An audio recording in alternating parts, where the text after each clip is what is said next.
91화 소가 된 왕중주 이야기. 금강산으로 출가하셔서 한평생을 금강사사인 유점사, 장안사, 표은사, 신계사에서만 계시던 이해명 스님께서 6.25 사변 직후에 부산으로 피난 오셔서 서남사에서 주석하시다가 말년에는 영도 백년암에서 입적하신 걸로 알고 있다.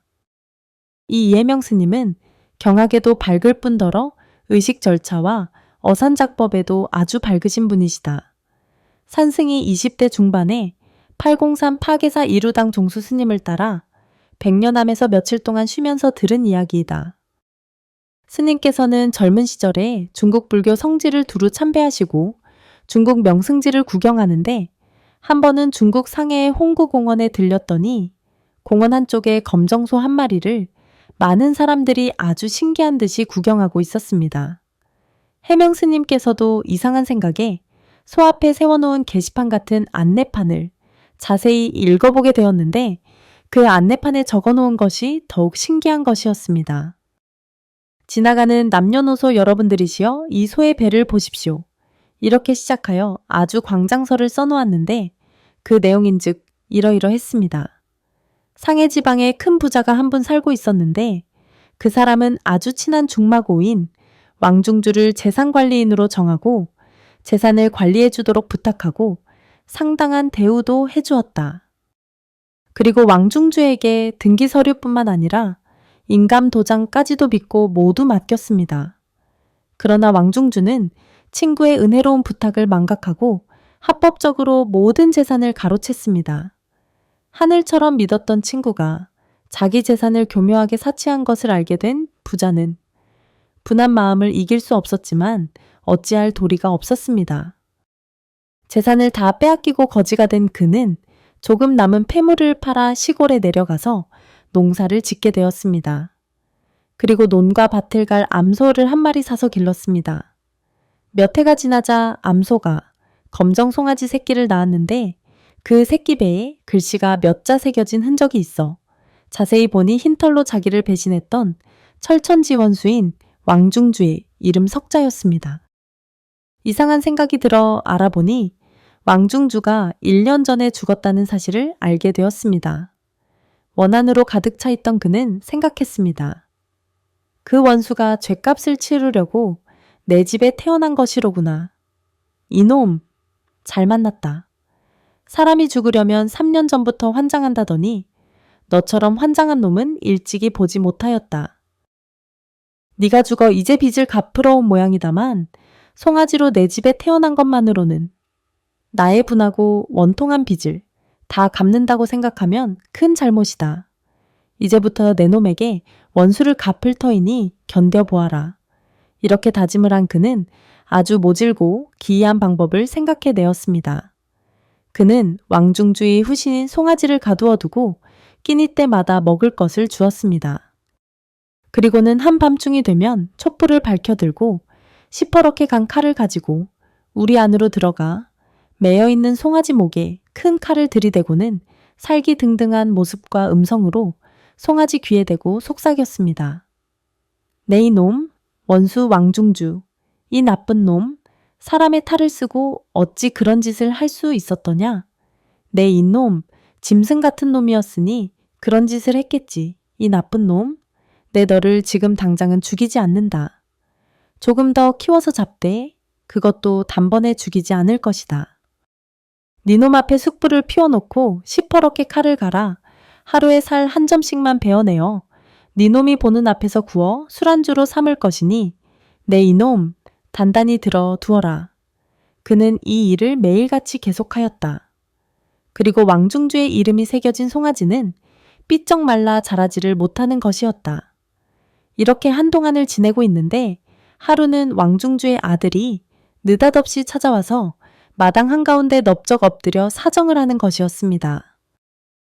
어르신네, 제발 널리 저의 아버지를 용서해 주시옵고 우리 아버지를 살려주십시오. 재산을 다 돌려드림은 물론 모든 것을 영감님 뜻대로 하겠습니다. 부디 아버지만 살려주십시오. 아들은 수없이 절을 하면서 간청했습니다.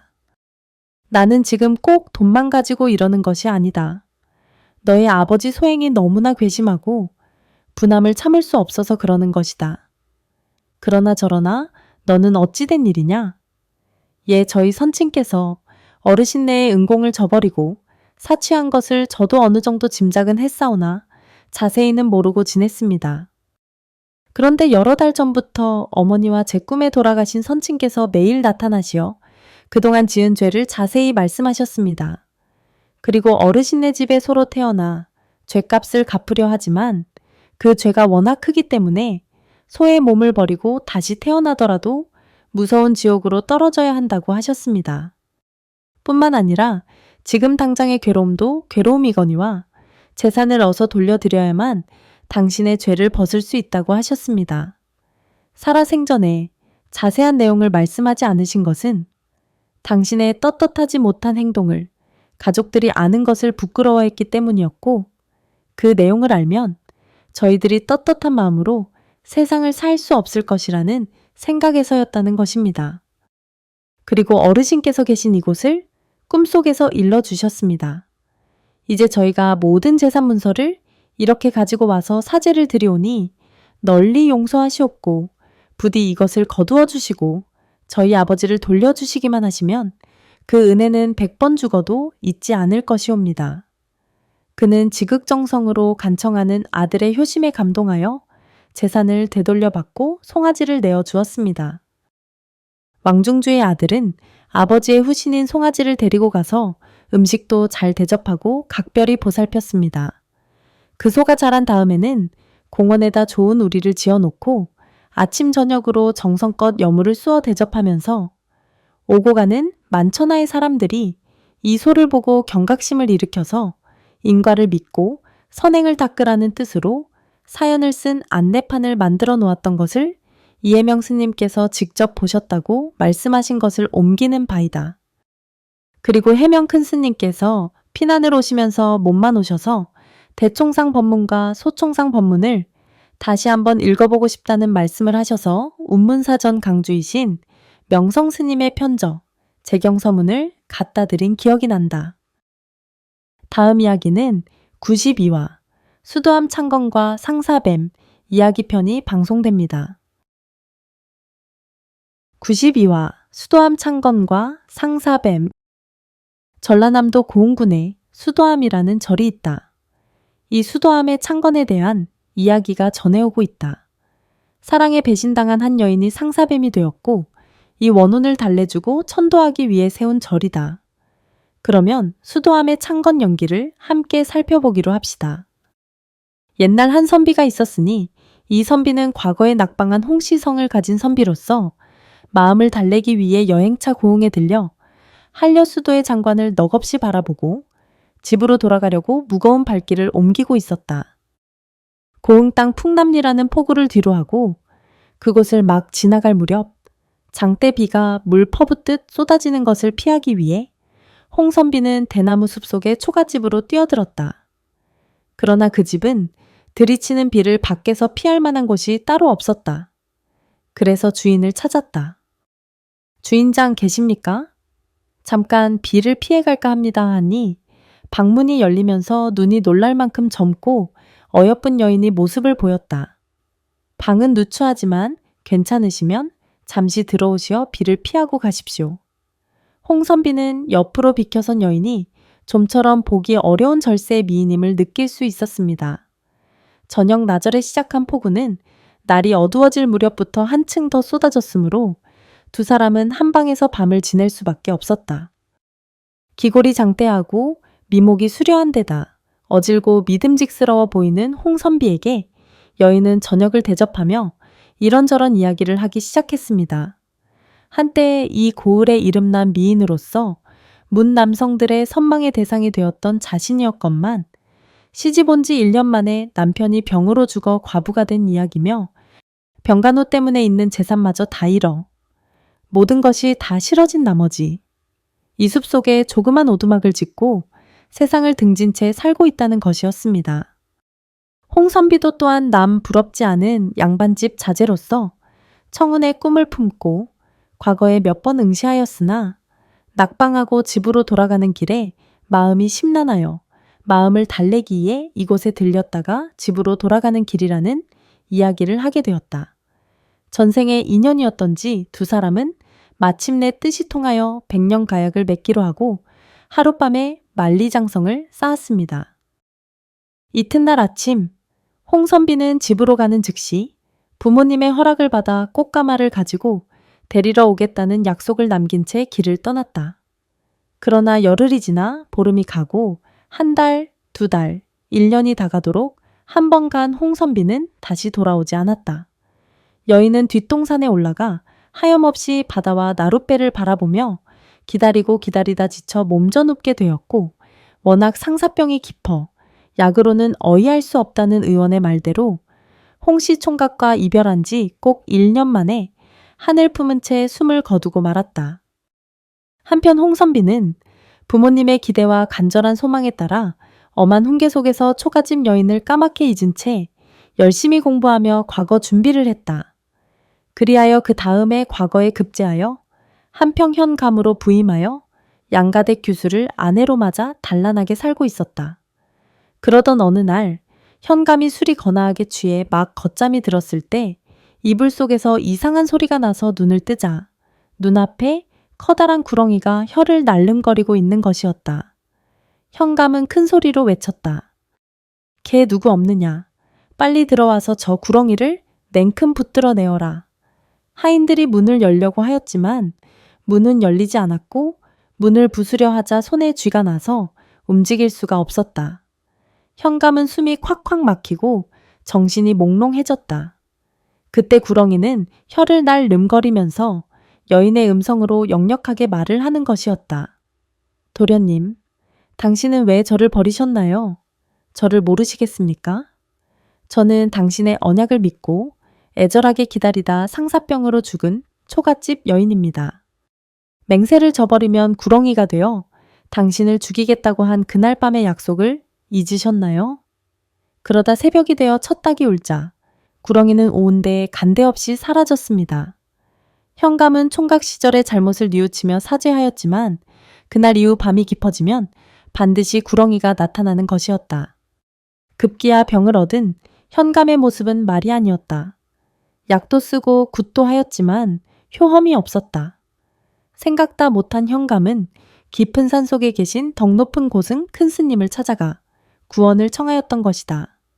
스님께서는 여인이 살던 대나무 숲속에 초가집을 헐고 그곳에 절을 지은 뒤 제를 크게 지내주고 아침 저녁으로 명복을 비는 축원을 하시오. 스님의 가르침대로 현감은 그곳에 절을 짓고 여인의 명복을 빌고 축원하였더니 그 뒤부터 상사뱀은 나타나지 않았다고 한다. 이렇게 지어진 절이 고흥수도함이다. 우리들도 누구나 지키지 못할 헛된 약속은 함부로 하지 말 것을 경계하는 이야기이다. 전라남도 고흥 수도함 창건 연기에서. 다음 이야기는 93화 낭백스님의 수행과 원력 편이 방송됩니다. 93화 낭백스님의 수행과 원력. 이씨 조선 마렵 1600년대 말 범어사에는 낭백이라고 하는 스님이 계시었다. 스님은 일찍이 범어사로 출가하시어 공양주 소임을 부지런히 살았고 또한 보시행을 발언하며 본인이 가진 모든 재물을 가난하고 병들고 자기보다 못한 사람들에게 아낌없이 베풀었다. 현재 동네 기찰 대로변에는 행인의 눈을 끄는 큰 소나무가 있고 그 아래 맑고 깨끗한 샘물이 있어 지나가는 행인들의 갈증을 달래주었는데 이 소나무와 우물은 낭백 스님께서 행인들을 위하여 심어놓은 나무요 우물인 것이다. 또 스님께서는 동네 칼치제에다 오두막을 짓고 거기서 집신을 삼아 이곳을 지나가는 나그네들에게 주었으며 동네에서 온천 쪽으로 가는 대낮달이 동쪽산 기슭을 개간하여 참외, 감자, 옥수수 등을 심어 배고픈 사람들에게 나누어 주었습니다. 이런 스님이었지만 당시 이씨 왕조는 억불 정책으로 동네 부사들이 범어사에 대해 가하는 핍박은 언제나 스님의 마음을 아프게 하였습니다. 동네부에서는 범어사에 갖가지 자벽을 부과하였고 관리들은 기분이 내키는 대로 스님들을 혹사시켰습니다. 절에서도 할 일이 태산 같은데 매일같이 자벽에 들볶이니 어지간한 스님들은 범어사에 붙어 있으려 하지도 않았습니다. 낭백 스님은 동네 부사를 찾아가 새벽의 불도 제대로 할 시간이 없는 승려들의 고달픔을 하소연하고자 했지만 동네 부사는 만나주지조차 않았습니다. 그래서 낭백 스님은 어느 날 부처님 앞에 나아가서 간절하게 기도를 올렸습니다. 부처님, 저는 이제 이 생을 마치고자 합니다. 내 생에는 큰 벼슬에 올라 공부하는 스님들이 쓸데없는 일에 시간을 빼앗기지 않고 공부할 수 있도록 보살피겠나이다. 이튿날 아침 낭백 스님은 범어사 대중들에게 말했습니다. 나는 이 몸을 보시하고 가기로 작정하였으니 내가 간 후 35년이 지나서 절의 자벽을 없애주고 불사를 위해 힘쓰는 관리가 오면 그 사람이 나인 줄 아시오. 그리고는 금정산으로 올라가 호랑이에게 몸을 던져 보시하였습니다.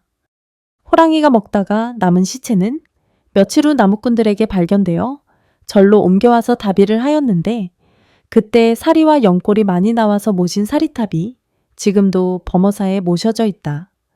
과연 세월이 흘러 35년이 지나자 당시 이조 판서를 지낸 조상경의 아들 조엄이 동네 부사로 부임해왔다.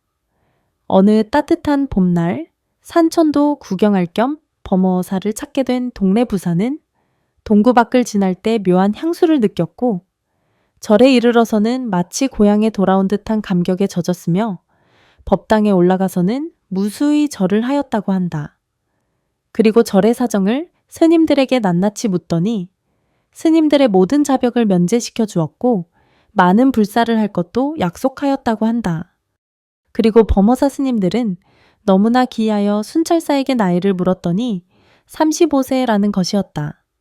스님들은 낭백 스님의 이야기와 함께 오늘이 낭백 스님의 35번째 제삿날이라는 것을 일러주었고 조엄은 자신의 전생이 낭백 스님임을 깨닫고 생각해보니 본인이 1년에 단 한 번씩 꿈을 꾸는데 꿈에 범어사에 와서 차대접을 받는 그날이 바로 오늘인 것도 확인하였다고 한다. 그래서 꿈을 확인하기 위해 스스로 동네 부사를 지원하였다고 하며 평생을 통하여 범어사에 많은 불사를 하였다고 한다. 범어사에 전해오는 낭백 스님 이야기.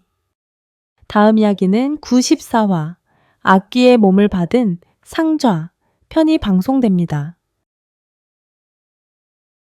94화 악귀의 몸을 받은 상좌.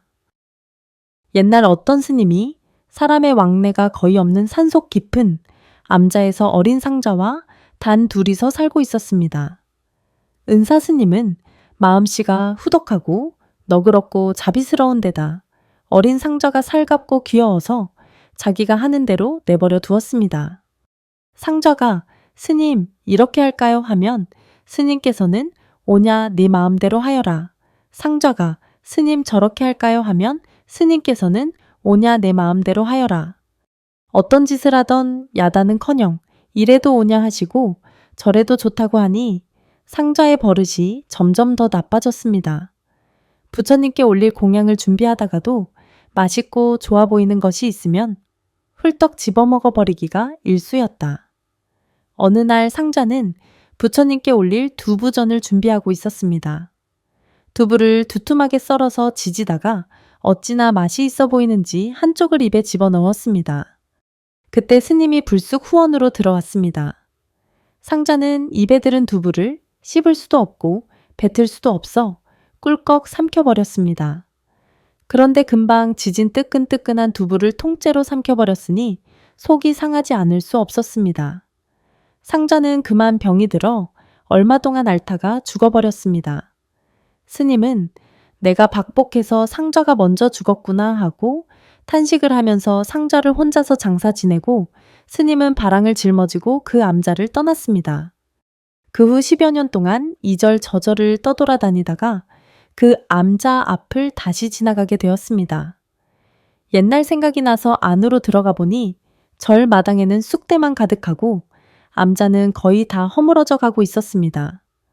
그래도 스님은 상자의 모습이 선하여 눈을 지그시 감고 상자의 이름을 한번 불러보았습니다.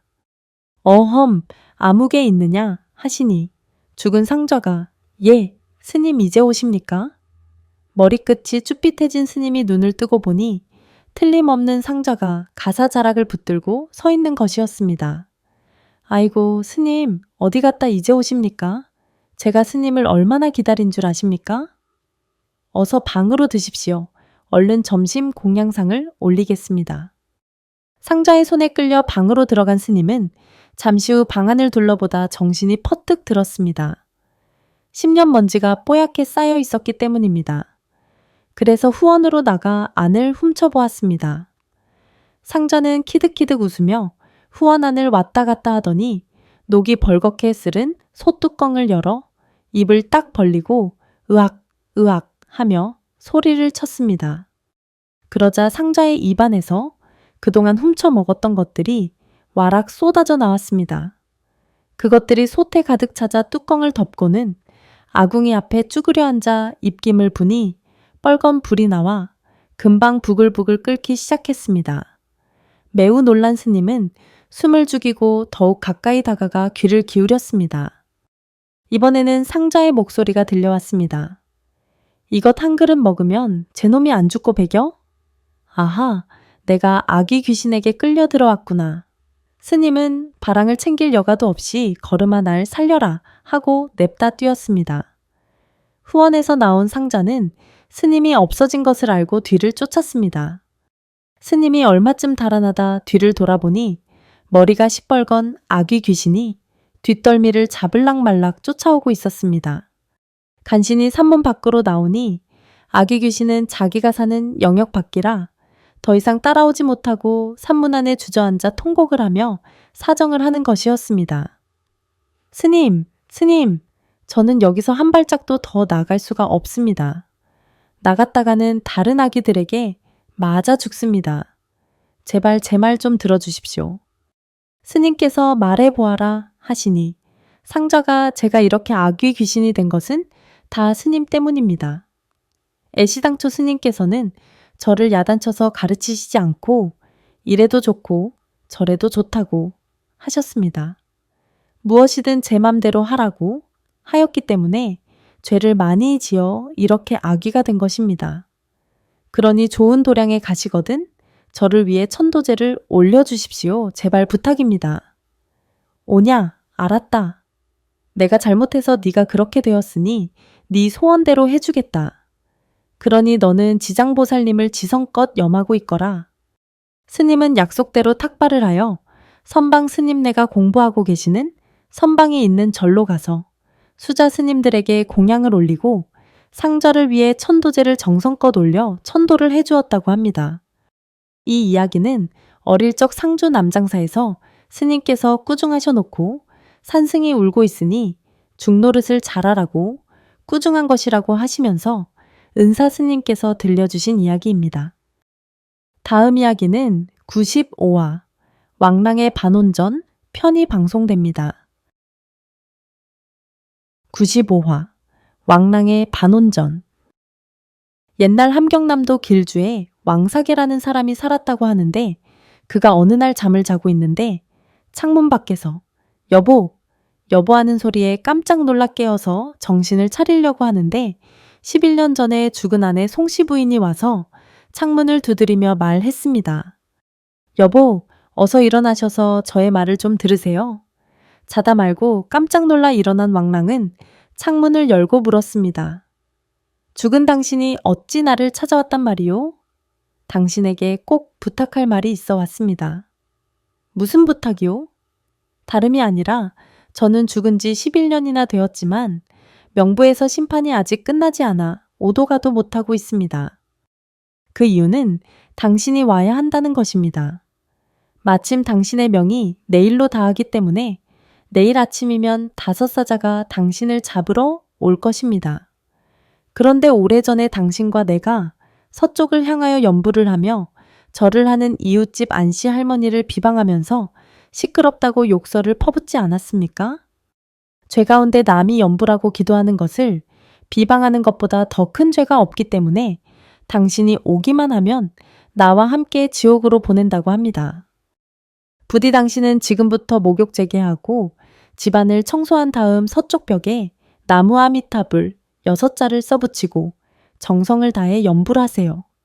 그렇지 않고는 결코 이 죄를 면치 못하오니 부디 이 부탁을 저버리지 마십시오. 왕랑은 너무도 역력하고 분명한 일이라 정신을 바짝 차리고 목욕제기한 다음 죽은 아내가 부탁한 대로 일심으로 나무아미타불을 외웠습니다. 이튿날 아침 날이 훤히 밝으려 하는데 과연 5명의 저승사자가 오더니 서로 말을 주고받는 것이었습니다. 말 듣기하고는 다르군. 그들은 도리어 왕랑에게 절을 하였습니다. 어디서 오신 분이십니까? 예, 우리는 염라대왕의 명령을 받고 당신을 잡으러 왔습니다. 그러나 도량을 정돈하고 연부를 하시고 있으니 함부로 다룰 수가 없습니다. 대왕께서 기다리시니 어서 길을 떠나시지요. 할 수 없이 그들을 따라 명부에 이르렀는데 염라대왕이 사자를 보고 꾸짖는 것이었습니다. 이놈들, 꽁꽁 묶어서 빨리 오라 하였는데 왜 일이 늦었는가? 황공하오나 도량을 청결히 하고 앉아 연부를 하고 있었기 때문에 차마 명령대로 실행하지 못하였습니다. 이 말을 들은 염라대왕은 태도가 급변하였고 10대왕은 모두 일어서서 목례를 했습니다. 그대 부부가 일찍이 안씨 노인이 연부라는 것을 비방하고 욕설을 하였기에 먼저 송씨를 잡아온 다음 그대의 수명이 끝나기를 기다려 함께 지옥에 보내고자 하였도다. 이제 사자의 말을 들으니 지성으로 연부란다 하니 모든 죄를 용서하고 다시 인간으로 보내어 30년을 더 살게 하리라. 그때 재판관이 말했습니다.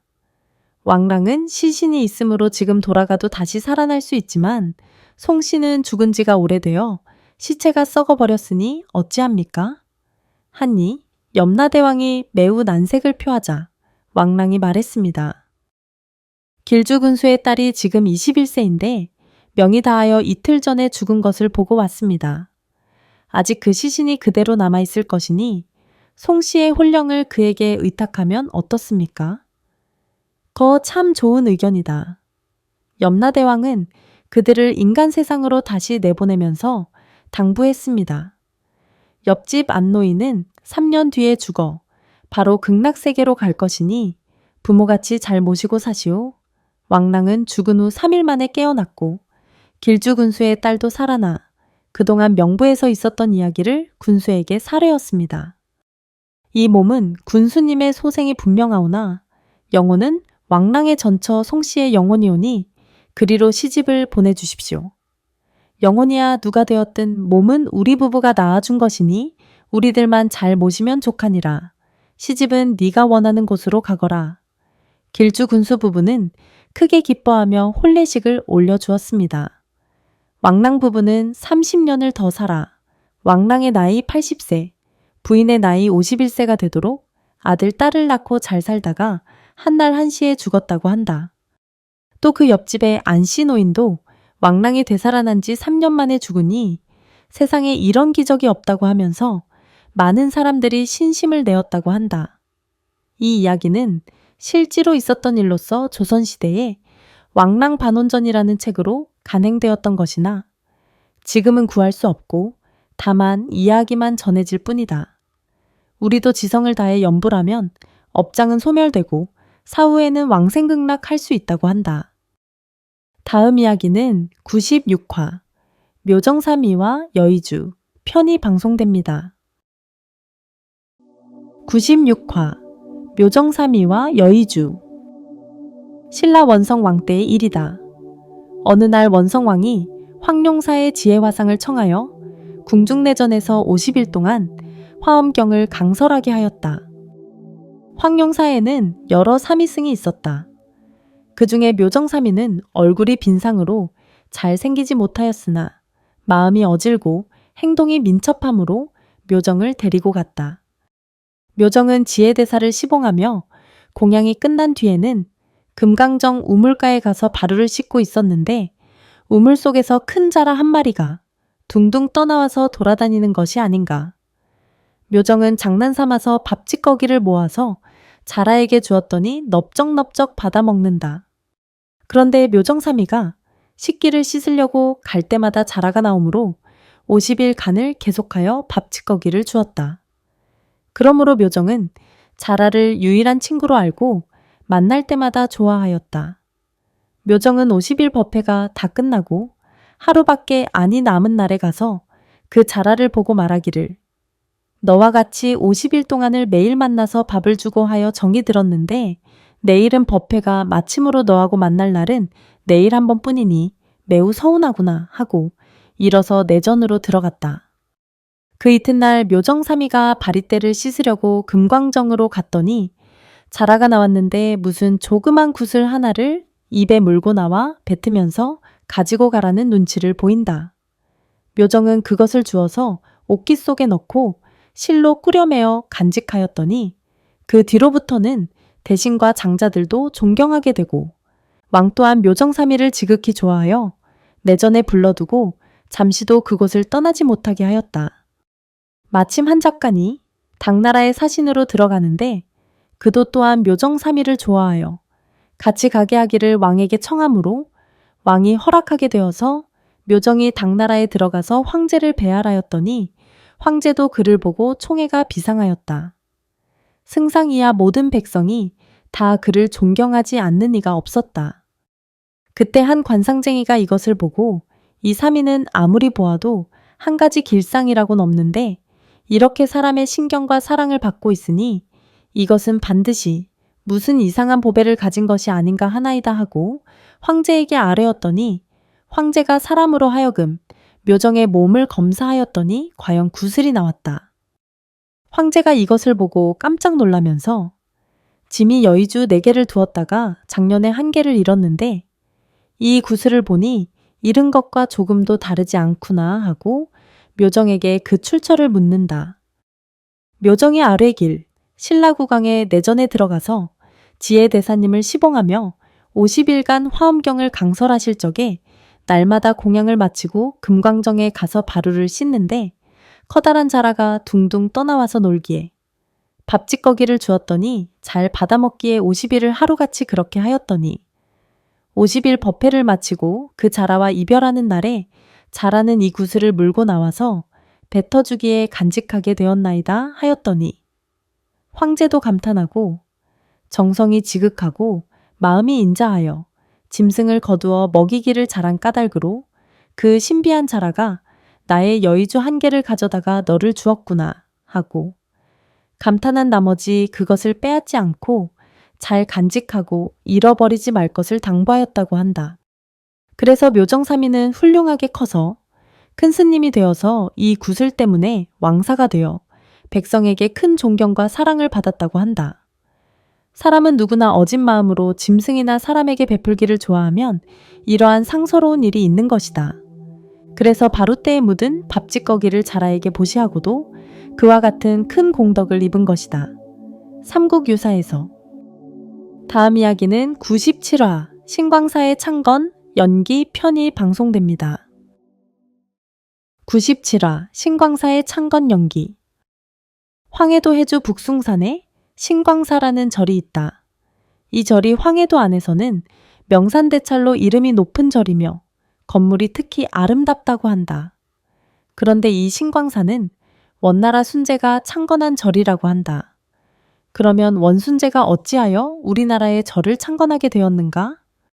이것에 대해서는 곡절이 전해오고 있으니 처음에 순제가 아직 제후로서 위왕암옥가로 있을 때에 죄가 조금 있어서 고려의 탐나, 지금의 제주도로 귀향을 왔다가 나중에 다시 황해도에 속하는 대청도로 옮겼는데 그는 두루 서해의 산천을 구경하고 돌아다니다가 해주 북숭산에 이르니 문득 풀 속에서 방광하는 것이 있음을 보았다. 그래서 그가 이상하게 생각하고 자세히 찾아가서 보니 불쌍한 분이 풀 속에 묻혀 있었다. 그는 그 앞에 꿇어 엎드려 기도하되 부처님께서도 의지할 곳을 얻지 못하시어 이렇게 풀 속에 묻혀 계신 것을 보오니 어떻게도 제 마음이 죄송하고 민망하온지 견딜 수가 없나이다.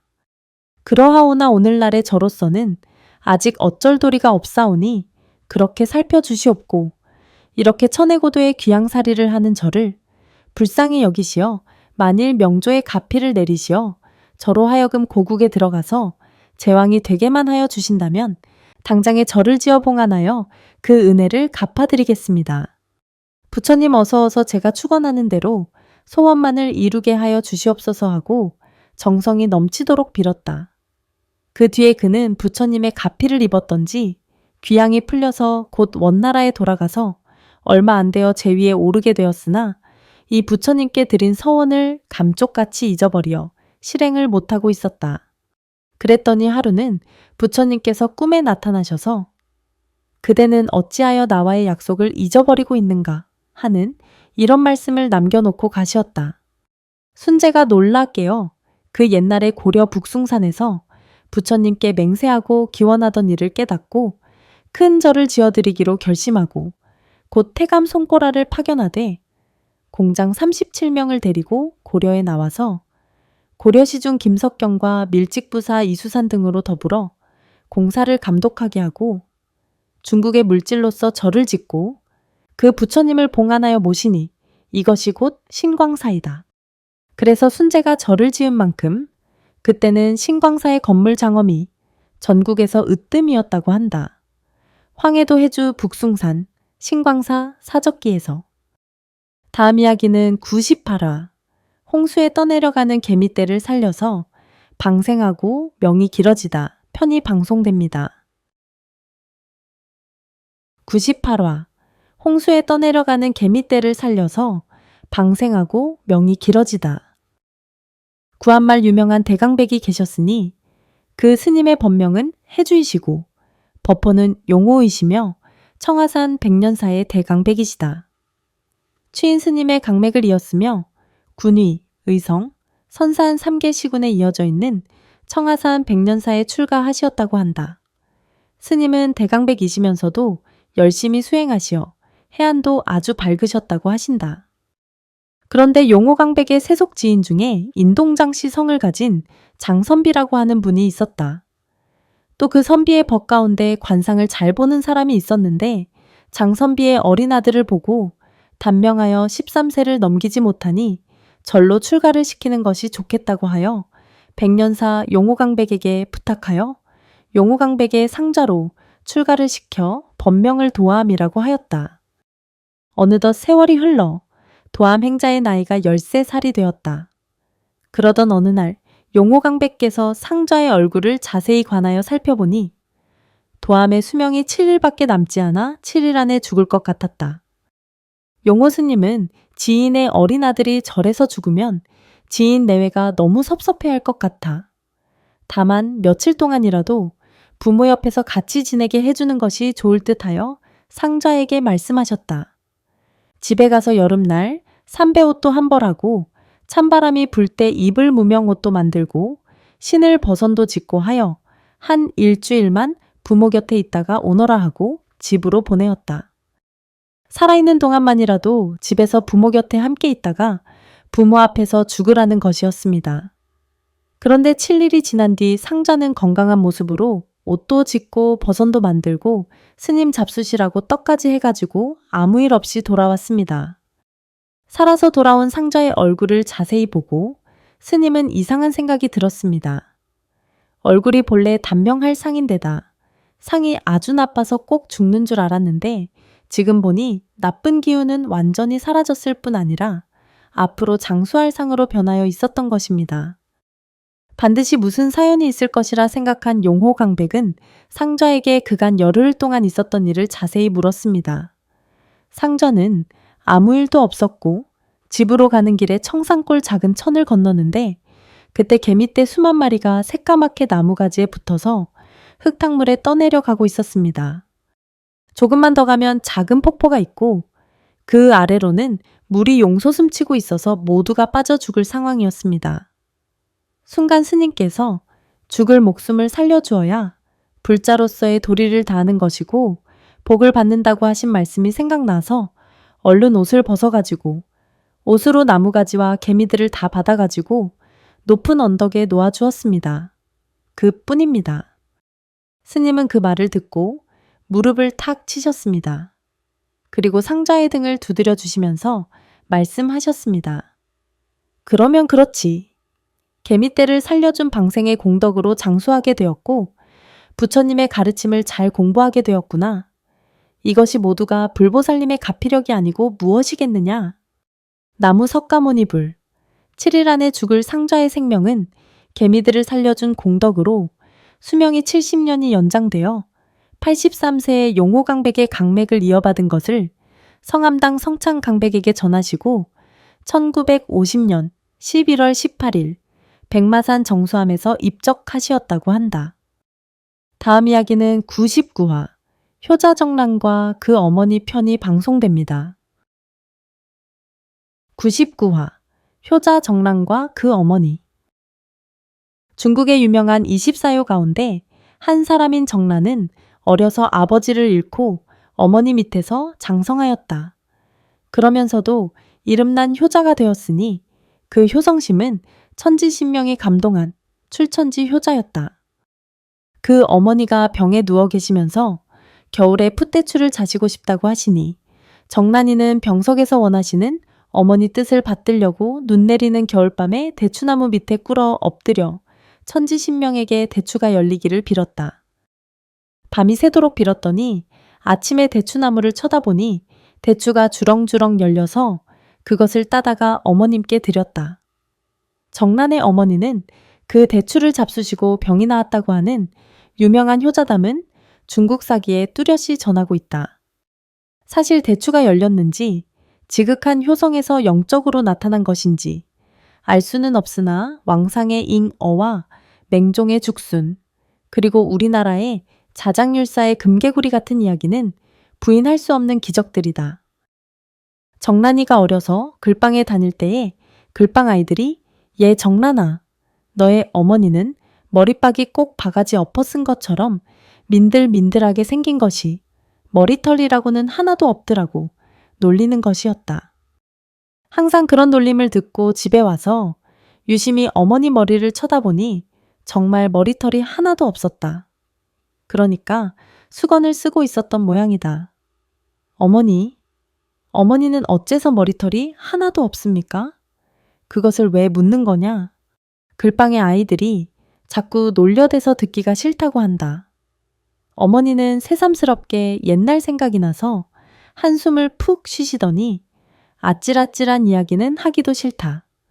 너를 낳은 지 10달도 못 되어서 하루는 너를 젖을 먹여 재워놓고 나서 빨랫감을 가지고 앞개 울에 가서 한참 빨래를 하고 있는데 어디서 부랴 하는 고함 소리가 들렸다. 그래서 얼른 동네를 쳐다보니 바로 우리 집 근처에서 연기가 나오고 있었다.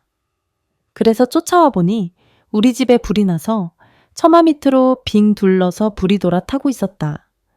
불타는 집 속에는 네가 자고 있었다. 나는 그때 죽고 산다는 생각을 할 여지도 없이 너를 끄집어내려고 쫓아 들어가려고 하니 동네 사람들이 아이는 벌써 죽은 아이인데 둘이 같이 죽으려고 들어가나 하고 모두 붙잡고 말렸다. 그러나 나는 뿌리치고 달려들어 방 안에 들어가니 연기가 방 안에 꽉 차 있고 천정이 우수수 불길이 훅훅 하는데 겨우 더듬어서 강보에 쌓인 너를 보듬고 이리 닥치고 저리 닥치고 하는 사이에 내 옷에 불이 붙어 타기 시작했다. 겨우 간신히 문을 찾아 나와서 너를 마당가에 던져놓고 보니 너는 죽지 않고 살아있었다. 그러나 나는 온몸에 불이 붙어 머리털이 지글지글 타버렸고 온몸이 불에 데어서 가죽이 활딱 벗겨지고 머리털은 다시 나지 않는 흉터가 남고 말았다고 하시면서 눈물을 흘리시고 목이 막혀버리신다. 정란은 어머니의 말씀을 듣고 아이고 어머니하고 어머니를 부둥켜 안고 엉엉 울었다. 어머니도 함께 울었다. 이때부터 정란이는 나를 살리시려고 불구덩이에 뛰어들어가신 어머니 마음을 생각하고 어머니를 향한 지극한 효성은 천심을 움직이게 하였던 것이다. 가등들 땅 포교사전에 있는 글이다. 백화 문수보살 이야기. 신라말 경순왕이 덕망 높은 고승을 청하여 국가에서 제를 올리고자 명을 내렸다.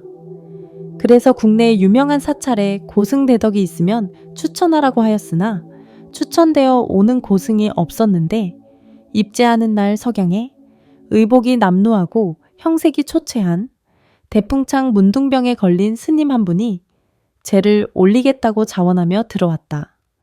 마침 제는 지내려고 완벽한 준비를 갖추었고 시간은 급박하여지자 하는 수 없이 국가에 제를 주재하게 하였더니 대신들은 대풍창에 걸린 스님이 주재하였던 제의 음식을 먹을 수 없다고 의논이 분분하였다. 이런 일이 있고 나서 왕은 그 스님을 불러 차후에 어디를 가시던지 스님께서 국제를 주재하셨다는 말씀을 어느 누구에게도 말씀하지 마십시오라고 당부하자 그 문둥병 스님은 대답하시기를 대왕께서도 누가 묻더라도 문수보살이 국제를 주재하였다는 말씀은 하시지 마십시오라고 하시고는 동자로 변하여 홀연히 가버리는 것이다. 그제서야 대왕은 깜짝 놀라면서 행장도 갖출 새 없이 뒤따라 갔는데 그곳은 지금의 울산을 지나 어느 마을 앞에 이르러 더 이상 따라갈 수가 없다고 생각하고 탄식하였다 하여 지금도 그 마을 이름을 할수정이라 하며 거기에서 또 10리쯤 더 가다 보면 동자는 간데가 없었다고 그 마을 이름을 무거리라고 부른다. 거기에서 다시 나타나 10리쯤 더 가면 망회라는 곳이 있는데 그곳에서 사방을 바라본 곳이 지금의 문수암 앞에 암대상에서 문수동자가 푸른 사자를 타고 하늘로 올라가는 것을 보았다. 그것을 보고 왕은 문수암 앞 산에 올라가서 문수보살님하고 3번 불렀는데 그 후 그곳을 지금까지 삼초대라 한다. 그때에 문수동자가 말씀하시기를 대왕께서 문수보살을 다시 칭견하려거든 이곳에 절을 짓고 정성껏 기도를 하십시오 하는 것이었다. 왕은 그곳에다 즉시 절을 짓고 정성껏 기도를 하였으니 그 절 이름이 금선대 문수암이다. 문수보살님께서 나타나신 것은 육신이 아니고 마음의 형상이며 무량겁으로 닦아오신 공덕의 법신이시다. 법신은 그대로 육신이 있는 사람보다 더 훌륭한 신력을 보이신다. 예를 들면 허공은 아무것도 없는 것이지만 없는 그 가운데 한량없는 세계와 풍운 조화가 들어있어서 이 세계를 잠시간에 이리저리 뒤집을 수 있듯이 눈에도 보이지 않는 마음의 위력은 저 허공의 위력보다 수승한 것이다.